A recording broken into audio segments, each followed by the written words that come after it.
So Rose is a musical based on a 1939 children's book called The World is Round by the author Gertrude Stein, who, if you don't know her work, is probably very well known for a phrase, "A rose is a rose is a rose."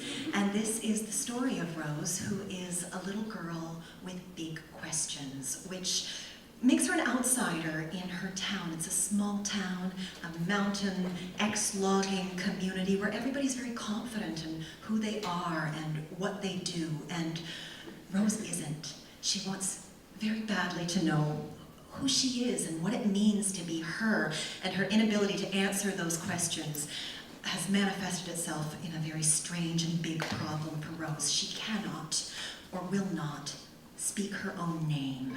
And so she sets out on a journey of self-discovery that takes her away from everything she's ever known and ultimately up a mountain where she learns, among other things, that if you don't get lost, then you can't get found.